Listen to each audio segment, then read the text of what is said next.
Shalom Bapak Ibu semua yang dikasihi oleh Tuhan, malam hari ini bertemu kembali dengan saya di acara K3 di hari Kamis malam jam 7 ini. Mari kita sama-sama sebelum kita belajar kebenaran firman Tuhan, kita sama-sama akan naikkan pujian dan penyembahan kita kepadanya. Bapa, Kau setia, Bapa, Kau mulia, aman kami dalam hadirat-Mu. Mari kita melantunkan pujian ini.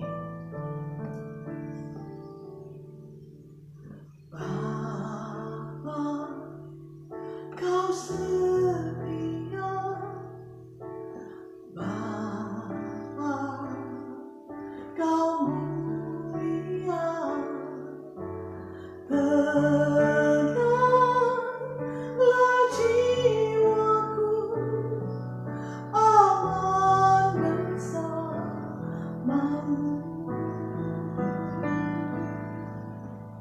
Lebih dari harta, Kaulah segalanya. Tenanglah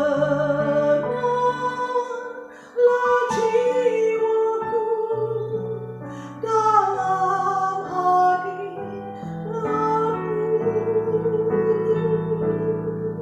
Kau tunjukkan kasih setiamu, Kau menyediakan yang ku perlu. Kau setia, Kau mulia, dulu, sekarang, dan selamanya. Kau tunjukkan kasih setiamu, Kau menyediakan yang ku perlu. Kau setia, Kau mulia, Bapa, Kau setia.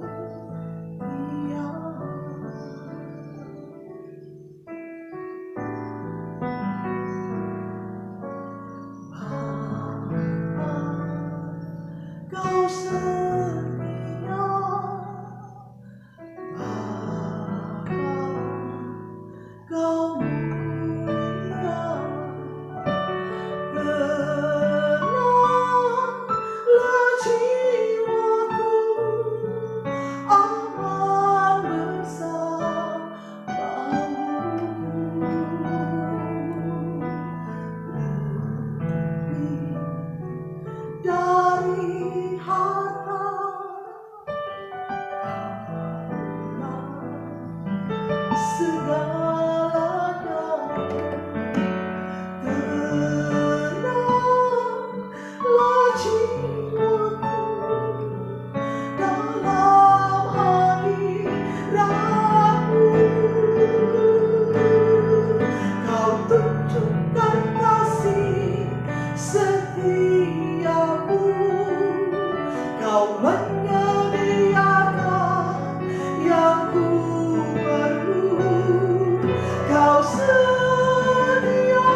Terima kasih Bapa.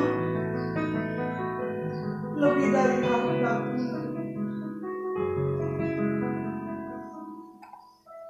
lebih dari segalanya Tuhan, kami menginginkan Engkau dalam hidup kami.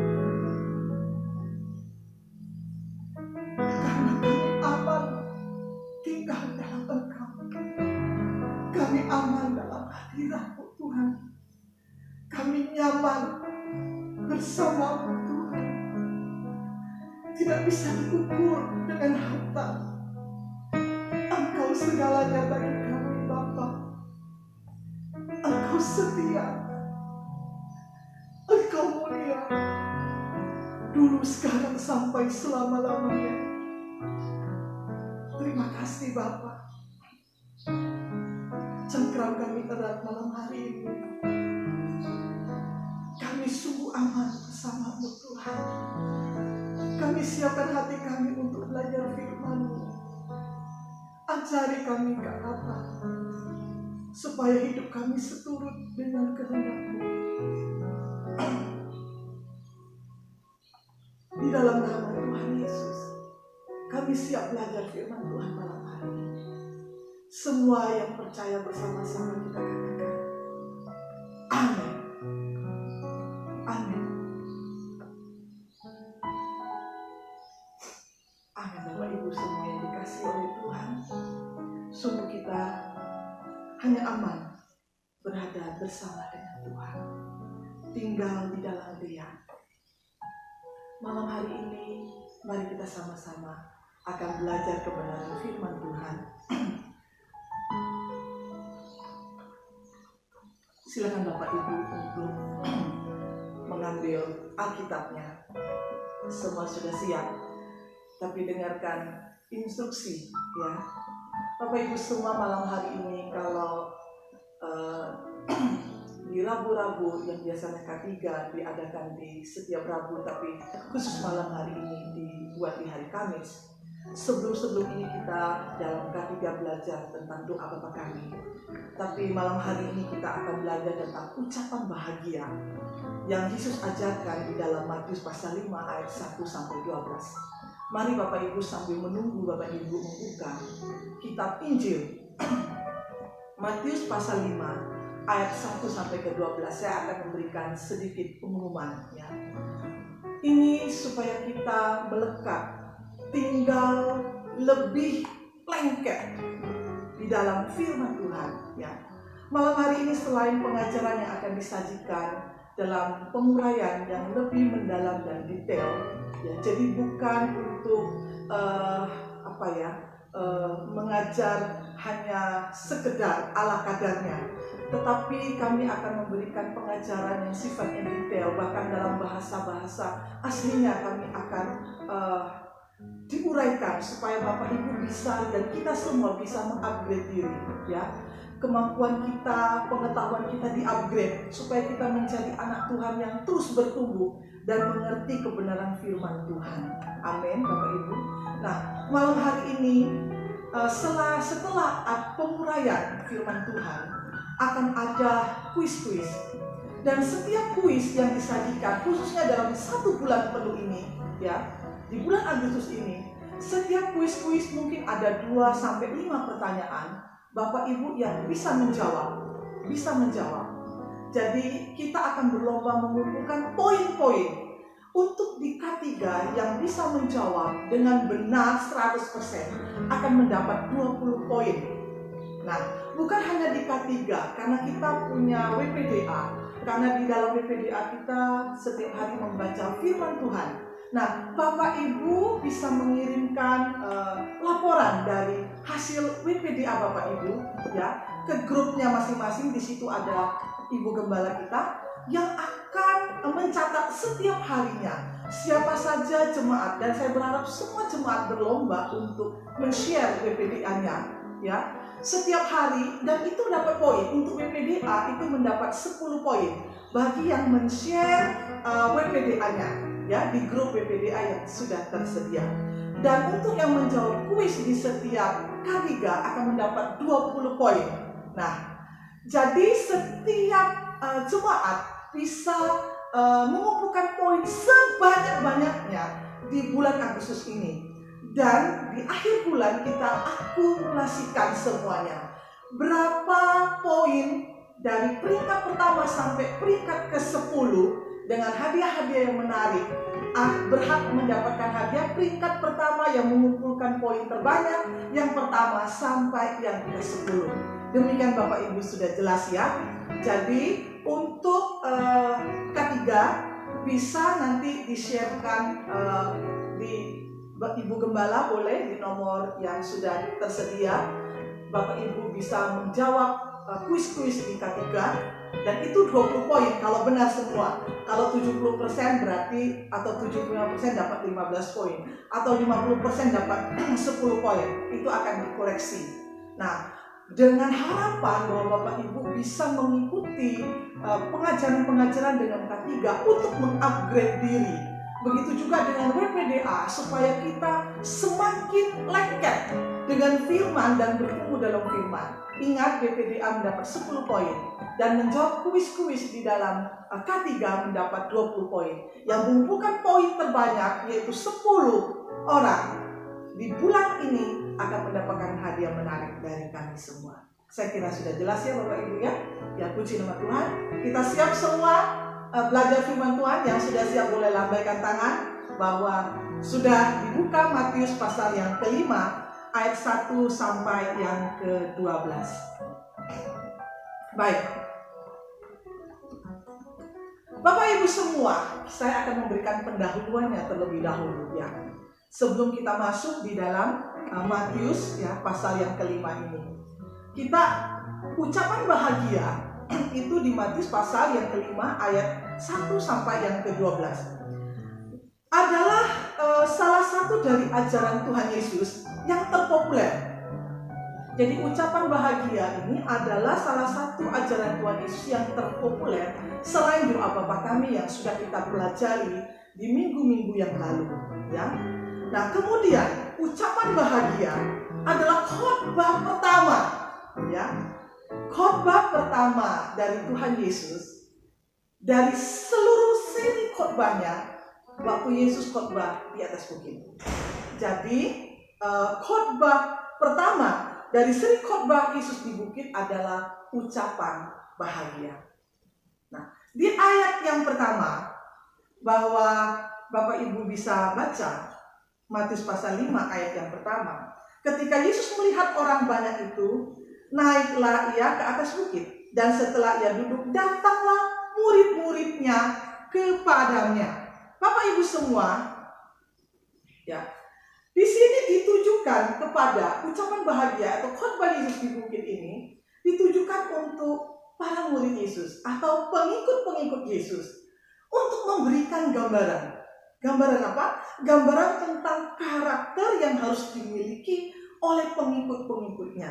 Kalau berbicara tentang pengikut-pengikutnya, itu juga berbicara saya dan Bapak Ibu semua. Jadi di khotbah di bukit ini, Yesus sedang mengajarkan tentang bagaimana karakter dari kehidupan kekristenan yang sejati itu. Ya, kemudian selain mengandung karakter-karakter ilahi yang harus dimiliki oleh pengikut Yesus, itu ucapan bahagia, khotbah Yesus yang pertama ini mengandung nilai-nilai kehidupan. Apa itu? Nilai-nilai kehidupan dalam kerajaan Allah. Ya, kerajaan Allah di mana Yesus yang memerintah dalam kehidupan kita. Dan nilai-nilai kehidupan ini ada dalam ucapan bahagia yang diajarkan, dan Yesus ajarkan ini berbeda ya dengan norma-norma masyarakat. Dan seringkali yang dipuji justru yang direndahkan dalam tatanan masyarakat dan dunia. Dan artinya nilai-nilai yang diajarkan, nilai-nilai kehidupan yang diajarkan ini seringkali berbeda dengan norma-norma masyarakat yang diajarkan, yang dipahami oleh masyarakat dan dunia. Justru ya kita melihat juga ada konsep-konsep yang diajarkan itu juga berbeda, bahkan kesannya paradoks ya. Jadi konsep-konsep yang diajarkan itu kesannya bertentangan, paradoks dengan nilai-nilai kehidupan yang dipahami oleh masyarakat ya. Jadi sangat kental dalam ucapan bahagia ini paradoks-paradoks. perbedaan-perbedaan yang sangat kelihatan dan menonjol sekali. Contohnya begini, misalnya ketika Tuhan Yesus mengaitkan kebahagiaan dengan miskin. Nah, Bapak Ibu semua sulit toh untuk memahami ini, karena kita selalu mengaitkan kebahagiaan itu dengan kekayaan, kebahagiaan itu dengan kedudukan, kebahagiaan itu dengan jabatan, ya, dengan kepintaran dan sebagainya, ya. Dan juga ini yang sulit kita pahami. Kemudian begitu juga ketika Yesus mengungkapkan kebahagiaan dengan duka cita, itu hal yang sangat berbeda. Di samping itu juga yang memiliki bumi dengan lemah lembut, apa hubungannya yang memiliki bumi dengan lemah lembut? Ini paradoks-paradoks atau perbedaan-perbedaan, nilai-nilai, konsep-konsep ini yang diajarkan Yesus. Ini berbeda, bertentangan dengan nilai-nilai yang dipahami oleh masyarakat dunia. Nah, Bapak Ibu semua yang dikasih oleh Tuhan, itu pendahuluan, ya. Dan kita melihat lebih lanjut. Di dalam Matius pasal 5 ayat yang pertama sampai ayat ke-12 itu dibagi menjadi dua bagian, ya. Yang pertama dari ayat yang ketiga sampai ayat yang ke-10, ya. Perhatikan ayat yang ketiga sampai ayat yang ke-10. Bapak Ibu bisa mencatat, ya. Ada 8 ucapan bahagia, ya. Dari ayat 3 sampai ke-10 ada 8 ucapan bahagia. Itu bagian yang pertama. Dan bagian yang kedua dari ayat 11 sampai ke-12 itu adalah penjelasan dari ayat yang ke-10.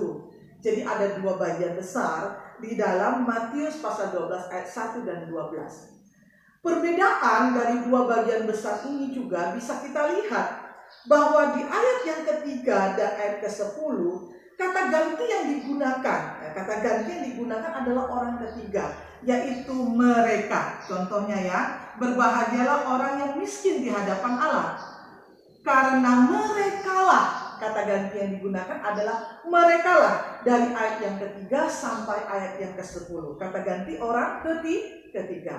Tapi berbeda di ayat yang ke-11 sampai yang ke-12, bahwa itu kelompok yang kedua, di mana kata ganti orang yang digunakan adalah kata ganti orang yang kedua, yaitu kamu. Contohnya, berbahagialah kamu jikalau karena aku kamu dicela, dan sebagainya. Nah, Bapak Ibu semua, itu pengenalan kita terlebih dahulu sebelum kita masuk di dalam pembelajaran kita yang lebih terperinci di dalam Matius pasal 5 ayat yang ketiga. Malam hari ini kita akan belajar secara khusus di Matius pasal 5 ayat yang ketiga. Sudah jelas sampai di sini, ya. Jadi pahami betul bahwa ini adalah pengajaran Yesus yang khotbah Yesus yang pertama, ya, seri pertama di atas bukit. Kemudian kita harus pahami bahwa di situ mengandung nilai-nilai dan konsep-konsep, karakter-karakter dari yang harus dimiliki oleh pengikut-pengikut Yesus sebagai kita adalah anak-anak warga kerajaan Allah, harus memiliki konsep itu. Dan seringkali konsep yang diajarkan Yesus ini bertentangan atau paradoks dengan nilai-nilai yang dianut dan dipahami oleh masyarakat dan dunia. Nah, untuk memahami ini lebih lanjut, saya berharap Bapak Ibu siap untuk mengikutinya secara perlahan-lahan. Nah, Bapak Ibu semua, kita akan baca bersama di dalam Matius pasal yang ke-5 ayat yang ketiga. Mari kita baca dengan suara keras supaya kita dengar. 1, 3. Berbahagialah orang yang miskin di hadapan Allah, karena merekalah yang mempunyai kerajaan Allah. Ulangi. Berbahagialah orang yang miskin di hadapan Allah, karena merekalah yang mempunyai kerajaan Allah. Bapak Ibu semua yang dikasihi oleh Tuhan, kita akan fokus, ya. Kita akan fokus di dalam kata berbahagialah orang yang miskin di hadapan Allah. Karena malam hari ini kita akan mengupas tuntas dari kalimat yang pertama ini. Berbahagialah orang yang miskin di hadapan Allah. Ayo, mari kita katakan bersama-sama. Berbahagialah orang yang miskin di hadapan Allah. Ini adalah konsep pertama yang sangat paradok, yang sangat bertentangan dengan nilai-nilai yang dipahami oleh masyarakat dunia. Karena apa? Yesus menghubungkan kata berbahagia dengan miskin, ya. Kemudian supaya kita lebih jelas lagi, Bukan berarti Alkitab kita ini salah terjemahannya, tapi ada baiknya kita melihat beberapa terjemahan dari kata berbahagialah orang yang miskin di hadapan Allah. Saya akan memberikan beberapa terjemahan. Yang pertama terjemahan dari King James Version, ya, yang menyatakan begini: blessed are the poor in spirit. Jadi blessed are the poor in spirit. Diberkatilah, berbahagialah, blessed ya, orang-orang yang miskin dalam roh. Yang kedua, ada kitab suci Injil terjemahan tahun 1912 ya. Dikatakan berbahagialah orang yang tidak punya apa-apa di hadapan Allah. Kata miskin diterjemahkan tidak punya apa-apa. Oke, zon, tidak punya apa-apa. Kemudian terjemahan LPLT, berbahagialah orang yang miskin dalam roh, sama dengan terjemahan King James Version. Oke. Kemudian kita akan melihat juga yang keempat, terjemahan dari bahasa aslinya yang saya ambil dari interlinear ya, yang menyatakan begini dalam bahasa aslinya. Makanya saya katakan bukan kita mau sok-sokan, bukan, supaya kita pahami betul secara mendalam apa pengertian-pengertian yang bisa kita gali lewat kebenaran firman Tuhan malam hari ini. Interlinear dalam bahasa aslinya yaitu Yunani berkata, makarios, hoi, petokoi, to pneumati. Saya ulangi, makarios, hoi, petokoi, to pneumati. Makarios, diberkatilah. Hoi, orang-orang. Petokoi, itu miskin. Ya, makarios ini berbahagialah. Hoi, orang-orang. Petokoi, miskin. To, dalam pneumati, roh. Jadi terjemahan dalam interlinear secara, kalau kita terjemahkan dalam bahasa Indonesia, berbahagialah orang miskin, orang-orang miskin dalam roh. Nah, itu beberapa terjemahan supaya ini menjadi referensi kita untuk kita belajar firman Tuhan, khususnya di Matius pasal 5 ayat yang ketiga ini. Itu dari 4 terjemahan. Nah, kurang lebih memberikan terjemahan yang hampir sama. Tapi nanti Bapak Ibu kita akan membahas di makarios, hoi, petokoi, to pneumati ini dengan lebih dalam lagi. Oke, kita mulai, start ya. Siap Bapak Ibu ya, halo, kasih tos dulu kanan dan kiri ya, supaya yang ngantuk bangun malam hari ini ya. Oke, kita akan mulai. Siap semua ya? Ayo, pensilnya jangan sampai ketinggalan atau ballpointnya, kertasnya. Berbahagialah. Ayo, tadi kata berbahagialah dalam bahasa Yunaninya disebut apa Bapak Ibu? Makarios ya. Makarios. Nah, makarios diterjemahkan letternya berbahagialah atau diberkatilah. Jadi berbahagialah atau berkatilah. Kemudian, ayo kita uraikan terlebih lagi. Kebahagiaan adalah sesuatu yang mendasar atau hak hakiki. Jadi untuk semua orang, setuju Bapak Ibu ya, bahwa untuk bahagia itu menjadi hak mendasar kita, hak kita kok. Ya. Kemudian dan jujur harus kita akui bahwa tidak semua orang mampu merasakan dan menikmati kebahagiaan. Gitu. Oke. Dan jujur aja, tidak semua orang bisa mengalami dan menikmati kebahagiaan itu, merasakan kebahagiaan. Ya, ada banyak orang yang mengaitkan kebahagiaan dengan kekayaan. Ya, kalau kaya bisa bahagia. Mengaitkan kebahagiaan itu dengan jabatan, kedudukan, prestasi ya. Kemudian mengaitkan juga dengan kepintaran. Ya, nah ternyata banyak orang kaya. Banyak orang yang punya kedudukan dan punya jabatan. Banyak orang-orang yang berilmu, katanya kan, orang-orang sakti ya, orang-orang yang berpengetahuan di negeri ini dan di seluruh dunia. Tapi mereka tidak bahagia. Ya, dulu pernah ketika beberapa rabu yang lalu saya mengatakan ada seorang notaris kondang di Indonesia yang punya harta itu sampai triliunan dan berkata bahwa dia tidak mengetahui sebetulnya arti hidupnya seperti apa karena dia sebetulnya berarti tidak bahagia. Oke? Tidak menemukan kebahagiaan. Jalan sana sini tapi dia tidak bahagia. Punya segalanya tidak bahagia. Dan juga sering Bapak Ibu bahwa kita bertemu dengan keluarga-keluarga yang sisi luarnya kelihatannya tampak bahagia. Tapi di sisi dalamnya kita menemukan banyak penderitaan. Ya. Dengan demikian, saya mau katakan bahwa kekayaan, kedudukan, jabatan, kepintaran dan pengetahuan, prestasi kita hari ini bukanlah jaminan bagi kita untuk dapat menikmati dan merasakan kebahagiaan. Oke, setuju ya Bapak Ibu dengan itu. Bahwa kekayaan, prestasi dan segala-galanya, ya, harta benda semuanya, kedudukan, pengetahuan itu tidak menjadi jaminan membuat kita menjadi bahagia. Nah, mengapa hal itu bisa terjadi Bapak Ibu?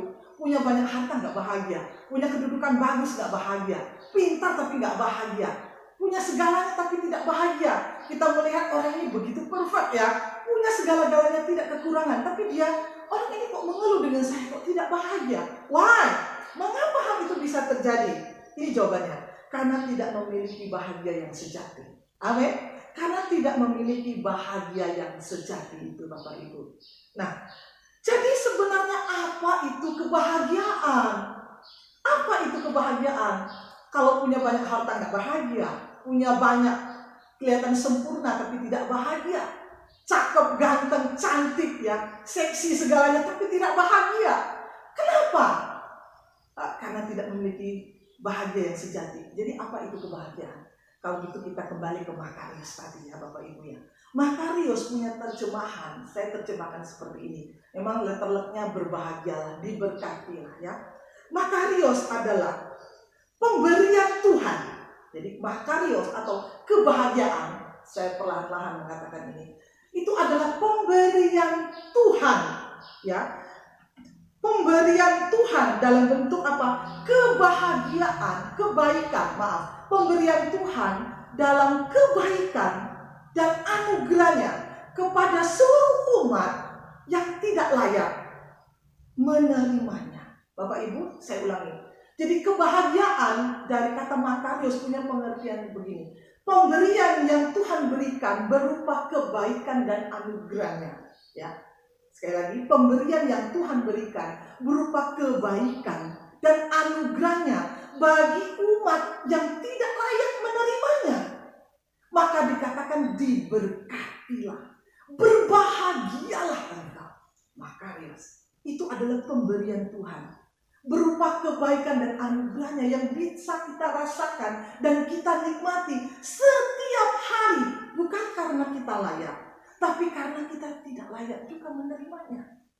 Tapi Tuhan memberikannya kepada kita karena kebaikan dan anugerahnya. Dengan pengertian begini Bapak Ibu, berbahagialah, orang yang berbahagia artinya bahwa kebahagiaan tidak dapat dilepaskan dari campur tangan Tuhan. Setuju? Karena Tuhan yang memberikan semua kebaikan dan anugerahnya itu untuk kita yang tidak layak. Jadi orang yang berbahagia tidak dapat dipisahkan dari campur tangan Tuhan. Karena Tuhanlah yang memberikan kebahagiaan kita, yang memberikan kebahagiaan itu. Nah, jadi kalau kita mau bahagia, kita harus memiliki relasi atau hubungan yang benar dan dekat dengan Tuhan. Karena kebahagiaan itu, kebahagiaan yang sejati, itu datang dan berasal dari Tuhan. Ya, Tuhan memberikannya kepada kita. Jadi kalau mau bahagia tidak bisa dilepaskan dari sumber kebahagiaan itu, yaitu Bapa kita di surga, yaitu Yesus yang kita sembah. Kalau engkau mau berbahagia hari ini, yang sebelumnya engkau tidak pernah merasakan kebahagiaan, ayo bina hubungan dengan Tuhan. Intimlah dengan Dia, bangun relasi yang dekat dengan Tuhan, supaya engkau bisa merasakan dan menikmati kebahagiaan itu. Kebahagiaan ini tidak dapat kita dapatkan di dunia. Karena apa? Kebahagiaan itu Tuhan yang memberikannya kepada kita. Kemudian, kebahagiaan sebenarnya hanya ada dalam mereka yang sungguh-sungguh hidup dalam Tuhan. Kebahagiaan hanya ada di dalam orang-orang yang sungguh-sungguh hidup melekat di dalam Tuhan. Ada amin? Nah, ini punya pengertian begini Bapak Ibu. Kalau hari ini kita katakanlah hidup pas-pasan dalam tanda kutip kemiskinan. Kemiskinan bukan alasan untuk kita tidak menikmati kebahagiaan. Ada amin? Hari ini mungkin kita jauh dari cukup ya. Makan sederhana, kita hidup sederhana.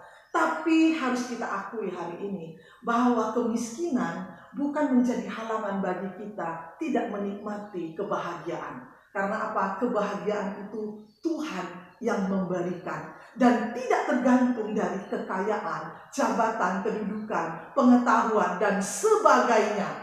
Kebahagiaan itu Tuhan yang memberikan kepada kita. Makanya ada orang-orang dunia cari dari pagi sampai malam, bahkan tidak pernah libur-libur ya, melakukan segala cara untuk mengumpulkan harta benda, segala studi, segala jabatan dikejar sedemikian rupa. Tapi ketika mereka mendapatkannya, mereka jauh dari kata bahagia. Mereka merasa begitu tidak menikmati kebahagiaan, tidak menikmati kekayaan, tidak menikmati kedudukan yang Tuhan berikan kepada mereka. Karena mereka sesungguhnya tidak memiliki sumber bahagia yang sejati, yaitu Allah itu sendiri. Ingat Bapak Ibu, bahwa penjelasan kata bahagia itu adalah pemberian dari Tuhan. Karena kebaikan dan anugerahnya kepada kita semua yang tidak layak menerimanya, Tuhan berikan. Sehingga apa Bapak Ibu? Kalau hari ini ada kebaikan Tuhan yang mungkin hanya sedikit saja Tuhan berikan kepada kita, karena kebaikan dan anugerahnya, harusnya kita mengucap syukur dan berbahagia. Ada amin? Amin Bapak Ibu. Sekalipun hari ini cuma ada hidangan yang ala kadarnya, karena itu pemberian Tuhan, karena kebaikannya dianugerahkan kepada kita, kita berkata, aku mengucap syukur Tuhan, aku berbahagia. Satu pujian berkata, ku berbahagia, yakin teguh, Yesus abadi, ya, kepunyaanku. Oke, bahagia kita memiliki Yesus. Amin Bapak Ibu. Kita lanjut. Kalau sampai di sini sudah jelas semua ya dari kata berbahagia. Kemudian kita akan lanjut. Kata miskin di hadapan Allah. Oke, tadi kata yang pertama sudah saya jelaskan panjang lebar, yaitu berbahagia dari kata makarios. Kemudian sekarang miskin di hadapan Allah. Oke, dari bahasa Yunaninya, hoi petokoi to pneumati. Ayo sama-sama sebutkan. Hoi petokoi to pneumati. Orang miskin dalam roh, ya. Hal ini mengajarkan bukan berarti sangat miskin secara materi, ya. Hoi petokoi to pneumati ini bukan miskin yang secara harta benda duniawi, ya, jasmani, bukan, ya. Jadi kita akan melihat terjemahannya begini. Dalam bahasa Yunani ada dua kata yang menjelaskan kata miskin. Oke, pahami betul-betul. Dalam bahasa Yunani ada dua kata untuk menjelaskan kata miskin, ya. Ingat kata miskin yang kita pakai dalam Matius pasal 5 ayat yang ketiga, yaitu adalah petokoi, ya. Bukan tokol Bapak Ibu, petokoi, ya. Kata miskin yang pertama dalam perjanjian baru dalam bahasa Yunani adalah penes. Ayo sebutkan. Penes. Keras lagi. Penes. Penes ini adalah miskin yang sedemikian rupa. Jadi penjelasan dari penes adalah miskin yang sedemikian rupa sehingga penghasilan sehari habis untuk sehari. Jadi sehari cari, sehari habis, ya. Jadi cukup untuk makan sehari-hari. Hidup sangat sederhana. Jadi cukup cari sehari untuk makan sehari. Hidup sangat sederhana. Ini kata penes. Bukan berarti dia tidak punya apa-apa loh Bapak Ibu. Ini masih punya, cukup untuk makan sehari-hari dengan hidup yang sangat sederhana. Itu penes.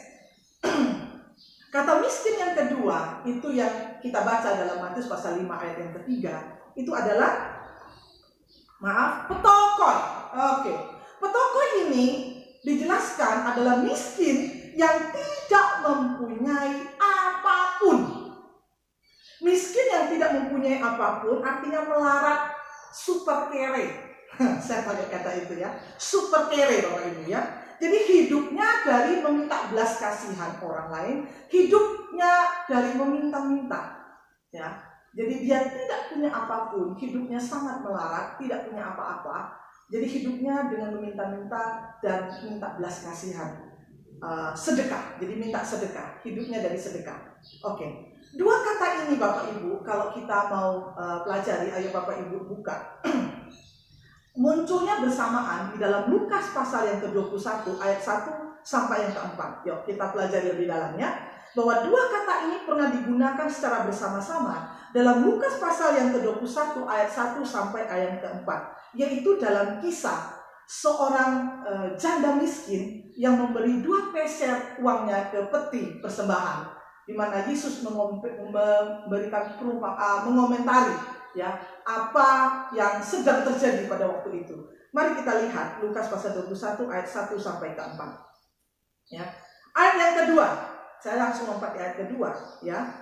Yesus, yaitu ia, sudah dapat Bapak Ibu ya, ia melihat juga, Yesus melihat juga seorang janda miskin ya. Di ayat kedua, janda miskin di situ memakai kata penikran dari akar kata penes tadi ya.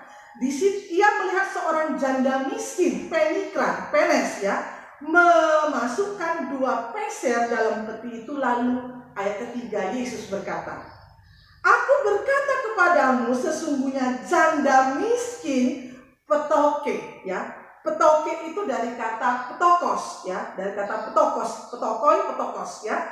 Dari petokoi tadi ya. Jadi di ayat yang ketiga tidak menggunakan kata penes lagi, tapi menggunakan kata petokos atau petokoi. Ini kemudian berkata sesungguhnya janda miskin atau petokoi memberi lebih banyak dari semua orang lain, sebab mereka semua memberi persembahan dari kelimpahannya, tetapi janda itu memberi dari kekurangannya, bahkan ia memberi seluruh nafkahnya. Bapak Ibu semua, di ayat yang kedua, miskin menggunakan kata penikran, itu dari akar kata penes ya.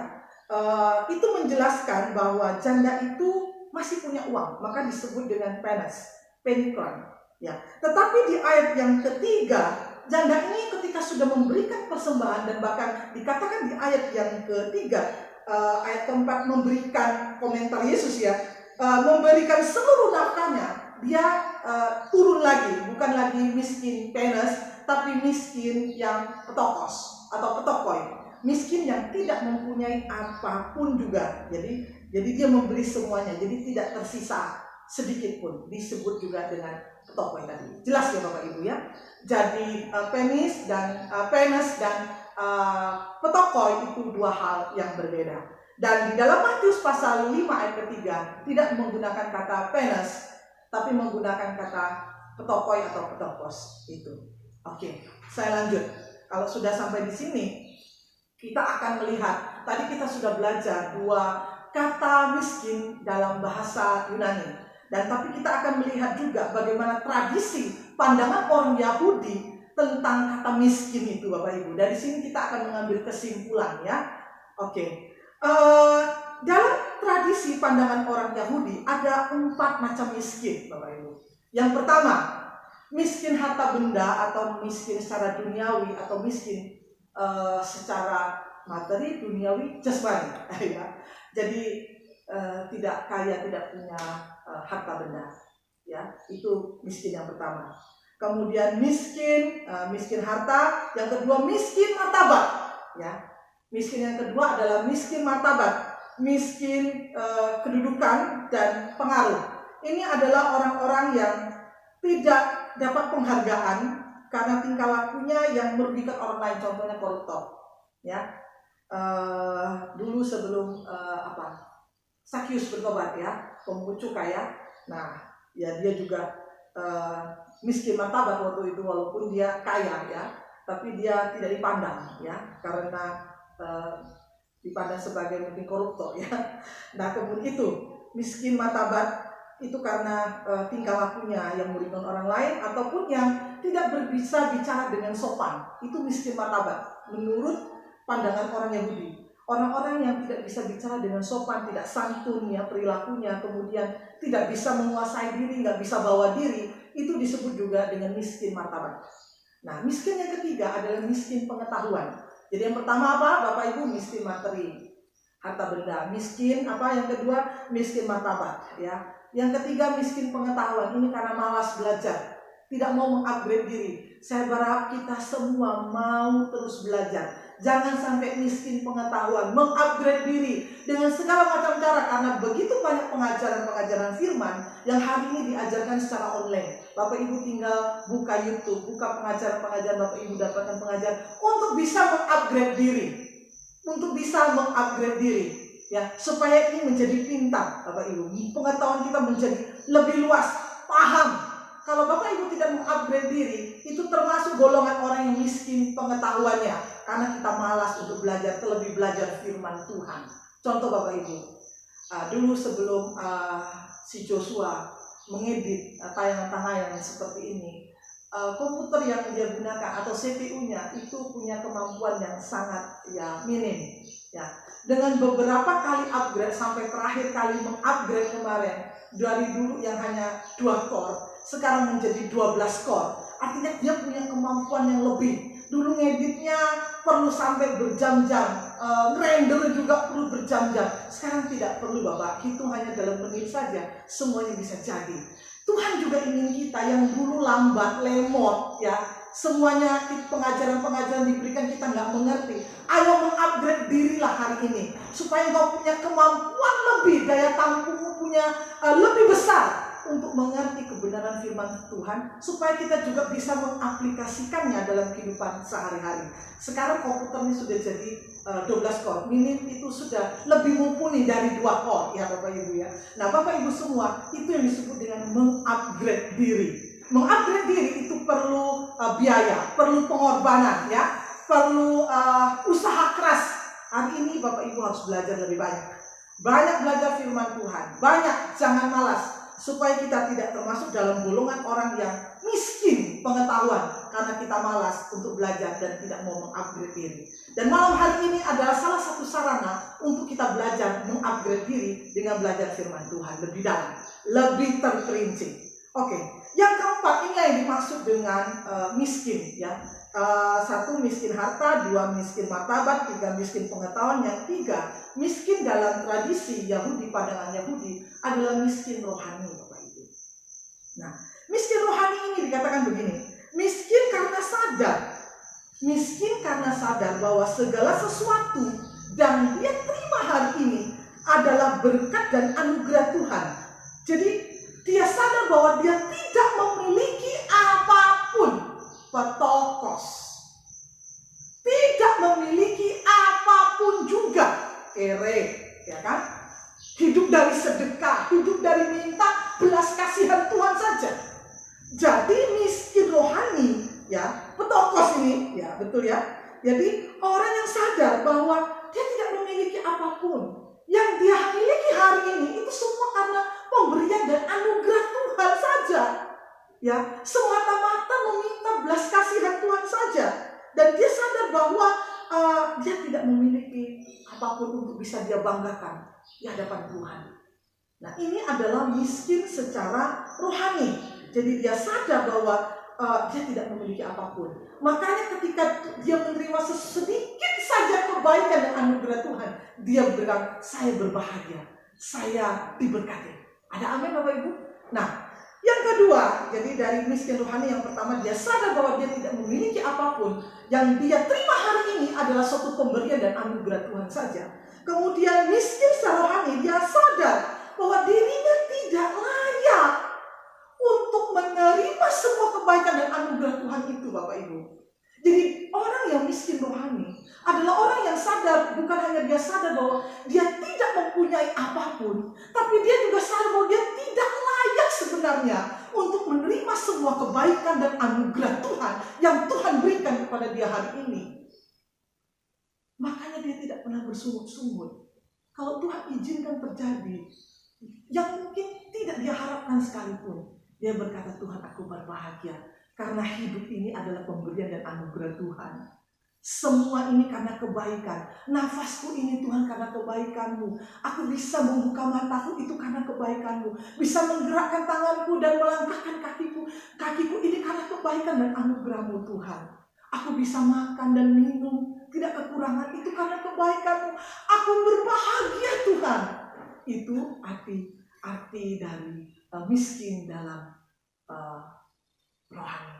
Ya, petokoi atau penemati. Nah, Bapak Ibu semua, Calvin menjelaskan begini. Jadi ini Calvin, saya mengutip apa yang dikatakan Calvin ya. Hanya dia yang menganggap dirinya tidak berarti sama sekali di mata Allah, yang semata-mata bergantung hidupnya dari anugerah Tuhan. Orang-orang seperti itulah yang miskin di hadapan Tuhan. Oke, ini menyimpulkan dari apa yang saya jelaskan, ya, dari kata miskin di hadapan Tuhan, Bapak Ibu. Nah, ini kita masuk di pengajaran kita yang terakhir. Kita akan melihat contohnya sekarang. Miskin di hadapan Tuhan. Bapak Ibu silakan membuka di dalam Lukas pasal yang ke-18. Ya. Lukas pasal yang ke-18. Di ayat yang ke-9 sampai ayat yang ke-14. Ini pembacaan kita ayat-ayat yang terakhir ya. Yang sebelum saya tutup pengajaran kita malam hari ini. Lukas pasal yang ke-18. Ayat yang ke-9 sampai ayat yang ke-14. Oke, sudah siap semua? Nah, di ayat yang ke-9 ya, Yesus memberikan perumpamaan ya kepada orang-orang pada waktu ya, kepada orang yang menganggap dirinya benar dan memandang rendah semua orang. Jadi ayat ke-9 kepada orang-orang baik ya, dan kepada beberapa orang yang menganggap dirinya benar dan memandang rendah semua orang, Yesus mengatakan perumpamaan ini. Di ayat ke-10 ya, di situ dikatakan ada dua orang pergi ke bait Allah untuk berdoa ya, untuk sembahyang. Yang pertama ada disebut situ adalah orang Farisi, yang kedua adalah pemungut cukai ya. Di ayat yang ke-12 kita melihat bagaimana orang Farisi ini berdoa, Bapak Ibu. Ya, isi doanya di ayat 11 dan ke-12 dikatakan, aku tidak sama seperti semua orang lain. Well, ya. Aku bukan perampok, aku bukan orang lain, aku juga bukan seperti pemungut cukai ini Tuhan, ya. Dan aku puasa loh 2 kali seminggu, ya. Wah, kemudian aku juga kasih perpuluhan loh. Nah, itu isi doa orang Farisi. Nah, kita bandingkan dengan isi doa si pemungut cukai di ayat yang ke-13. Apa yang dilakukan oleh si pemungut cukai ini? Dia berdiri jauh-jauh, tidak berani menengadah ke langit. Nah, kemudian bukan hanya dia berdiri jauh-jauh dan tidak berani menengadah ke langit, dia memukul-mukul dirinya. Saya kira itu ungkapan bahwa suatu ketidaklayakan untuk dia datang kepada Tuhan. Lalu dia berseru dan berkata, kasihanilah aku, orang yang berdosa. Itu kata si pemungut cukai. Lah, di ayat yang ke-14 kita melihat bagaimana Yesus memberikan statement ya, pernyataan di ayat yang ke-14. Orang ini, yaitu si pemungut cukai, sebagai orang yang dibenarkan. Nah, Bapak Ibu semua, dari Lukas pasal yang ke-18, ayat ke-9 dan ke-10, kita bisa melihat siapa orang yang termasuk orang yang miskin di dalam roh atau miskin di hadapan Allah, yaitu tidak lain dan tidak bukan adalah si pemungut cukai. Dia merasa bahwa dia betul tidak layak, dia tidak memiliki apapun yang bisa dia banggakan di hadapan Tuhan. Dia adalah orang berdosa, dia memohon minta belas kasihan Tuhan saja, kebaikan dan anugerah Tuhan saja dalam kehidupannya. Nah, Bapak Ibu semua, di akhir pengajaran kita malam hari ini, saya akan memberikan ada 3 kelompok orang Kristen yang hari ini tanpa sadar atau tidak sadar itu ada di sekitar kita, Bapak Ibu. Dan saya berharap Bapak Ibu tidak termasuk di golongan pertama atau golongan yang kedua. Nah, golongan yang pertama itu adalah orang-orang Kristen yang merasa dirinya layak dan benar. Itu seperti orang Farisi. Jadi dia merasa saya layak, saya benar. Jadi doa-doanya persis seperti orang-orang Farisi tersebut. Ya, itu orang pertama, merasa dia layak ya di hadapan Tuhan. Dia orang yang benar di hadapan Tuhan. Ini orang Kristen yang pertama. Orang Kristen yang kedua, ini adalah orang Kristen yang sadar bahwa dia adalah sebetulnya orang berdosa. Tetapi, ini tetapinya yang gak enak. Dia sadar bahwa dia orang berdosa, tetapi merasa layak.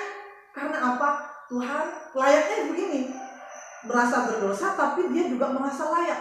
Karena apa? Toh Tuhan, saya sudah memberikan persepuluhan, saya sudah memberikan korban syukur saya, bahkan saya pelayanan loh Tuhan. Ya, ini nyogok Tuhan ya. Aku sudah berbuat baik, sudah menolong si A, si B, si C Tuhan. Ya, jadi orang yang kedua, tipe orang Kristen yang kedua adalah orang Kristen yang sadar dia berdosa, tapi juga merasa dirinya layak karena semua perbuatan baiknya, karena semua pelayanan yang bisa dia lakukan hari-hari ini. Nah, Bapak Ibu semua, jangan menjadi orang Kristen di nomor 2. Itu seperti kita menyogok Tuhan. Karena Tuhan bilang begini, firman Tuhan mengatakan dalam perjanjian lama bahwa kebaikan kita itu seperti gombal, kain kotor di hadapan Tuhan. Itu kebaikan kita saja sudah seperti itu. Apalagi perbuatan dosa atau perbuatan buruk kita Bapak Ibu, itu gak bisa dibandingkan dengan apapun juga.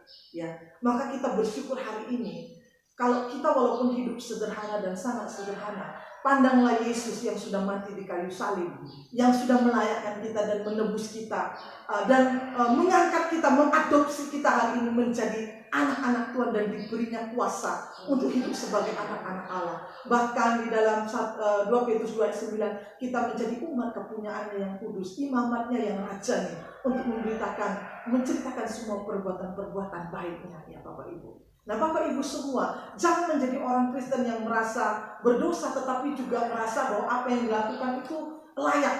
Karena apa? Berusaha nyogok Tuhan dengan semua kebaikan dan pelayanan yang ada. Tuhan tidak mau yang demikian Bapak Ibu.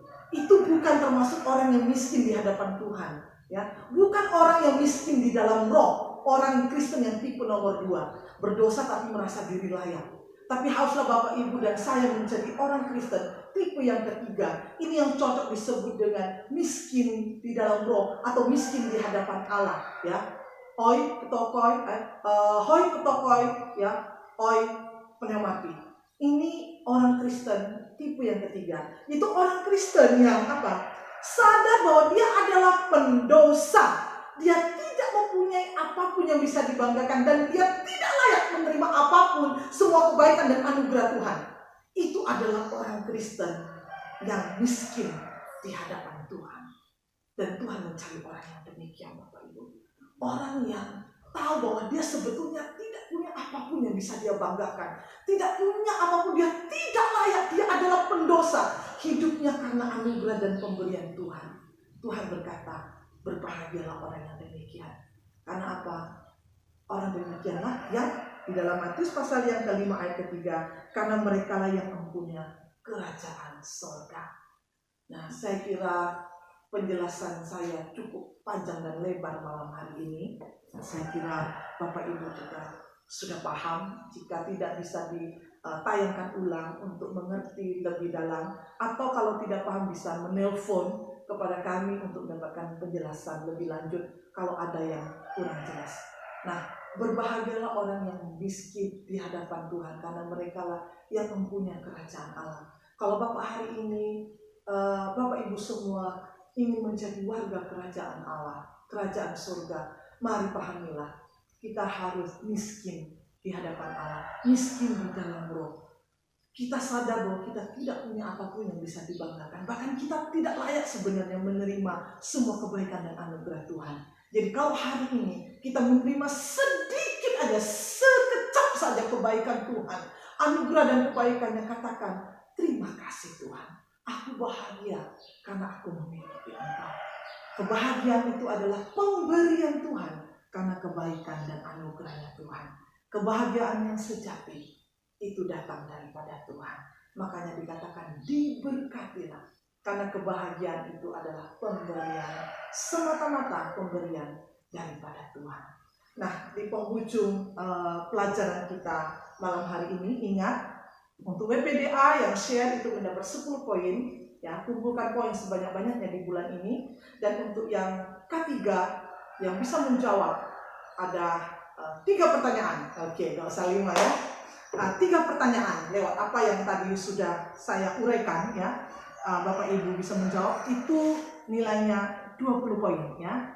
Artinya kalau nanti benarnya 2 pasti dapat 15 poin. Kalau benar semua dapat 20 poin. Kalau benar 1 ya 10 poin. Oke? dan bisa dikirimkan kepada kami. Nah, pertanyaan yang pertama, Bapak Ibu catat baik-baik ya. Oke. Pertanyaan yang pertama. Oke. Pertanyaan yang pertama, catat. Apa itu kebahagiaan? Dari kata Makares ya. Apa itu kebahagiaan? Seperti yang tadi saya jelaskan, apa itu kebahagiaan? Oke. Yang kedua, apa arti miskin di dalam roh atau miskin di hadapan Allah? Dalam terjemahannya hoi putokoi to pneumati. Itu pertanyaan kedua. Apa arti miskin di hadapan Allah?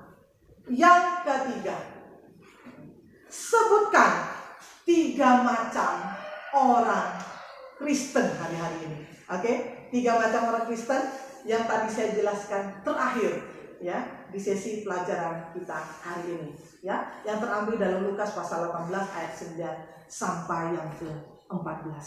Ya, saya kira sudah jelas ya semua pertanyaan-pertanyaan yang sudah saya berikan. Mari Bapak Ibu, malam hari ini kita sehati sebelum kita mengakhiri ibadah kita, pengajaran kita malam hari ini. Kita akan naikkan doa-doa syafaat ya. Kiranya Tuhan menolong kita. Baik, puji nama Tuhan. Mari kita tunduk kepala dan kita berdoa. Terima kasih Tuhan. Terima kasih. Terima kasih. Jikalau ada di rumah Bapak Ibu semua yang hari ini tidak pernah mengalami kebahagiaan, merasa tidak pernah merasakan dan menikmati kebahagiaan, Bapak Ibu bisa angkat tangan. Entahkah juga Bapak Ibu hari ini merasa begitu menderita, entahkah juga mungkin sakit penyakit, Bapak Ibu juga bisa angkat tangan di hadapan Tuhan dan kita akan berdoa bersama-sama.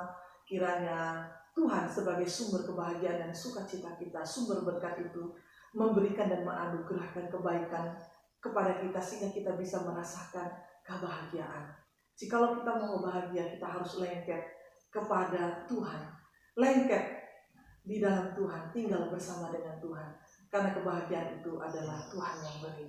Terima kasih Tuhan, hari ini Tuhan melihat semua orang yang terangkat tangannya karena ingin meminta, ingin merasakan dan menikmati kebahagiaan. Mungkin Bapak Ibu punya banyak harta tapi tidak merasa bahagia. Bapak Ibu punya jabatan dan kedudukan, punya banyak pengetahuan, termasuk orang-orang berakal budi dan pintar tapi tidak pernah menikmati kebahagiaan. Engkau bisa mengangkat tangan. Bapa di surga, tolong setiap kami Tuhan. Tuhan melihat semua tangan yang terangkat malam hari ini yang menginginkan kebahagiaan dalam hidupnya. Kami ingin diberkati Tuhan. Kami ingin berbahagia seperti yang tertulis dalam Matius pasal 5 ayat ketika berbahagialah orang yang miskin di hadapan Tuhan. Tuhan, kami ingin, kami mau termasuk kelompok orang-orang yang miskin di hadapan Tuhan. Kami angkat tangan kami kepadamu Bapa, supaya kami sadar bahwa sesungguhnya kami tidak mempunyai apa-apa. Kami ini kere Tuhan, kami ini melarat tanpa Tuhan. Tuhan, kami tidak layak Tuhan. Bahkan untuk menerima anugerah Tuhan pun kami tidak layak. Tuhan, terima kasih dalam segala ketidaklayakan kami, dalam segala kelemahan kami. Tuhan mencurahkan kebaikannya, Tuhan mencurahkan anugerahnya supaya kami bisa menikmati kebahagiaan di dalam nama Tuhan Yesus. Biarlah sumber kebahagiaan kami tinggal lengket, tinggal bersama dengan Tuhan, mempunyai hubungan yang intim dengan Engkau Tuhan, supaya kebahagiaan itu bisa kami rasakan dan nikmati.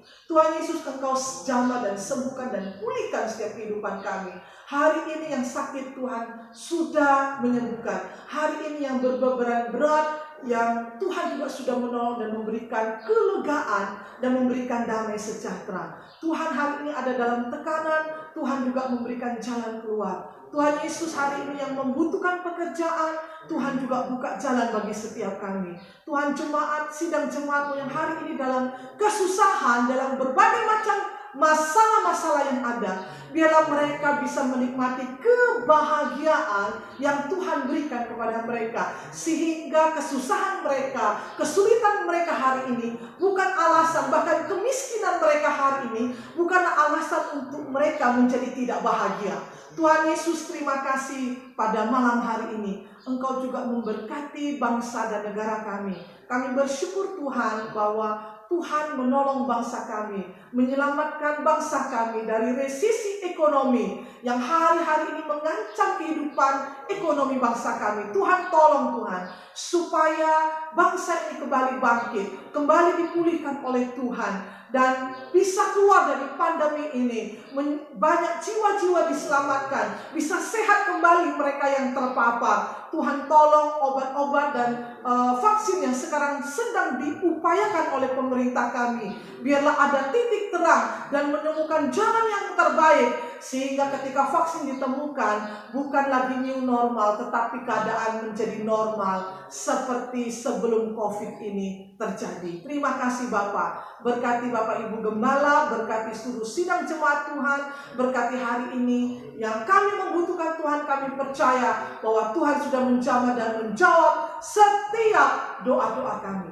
Terima kasih Bapak. Biarlah pengajaran kami malam hari ini sungguh-sungguh tertancap dalam hati kami. Kami mengerti dan kami menjadi orang-orang yang berbahagia di dalam kerajaan-Mu. Terpujilah nama Tuhan. Segala kemuliaan, hormat dan kuasa kami persembahkan hanya dalam satu nama saja, yaitu Tuhan Yesus Kristus. Semua yang percaya sama-sama kita katakan amin. Amin. Sampai ketemu kembali di acara ketiga di minggu yang akan datang.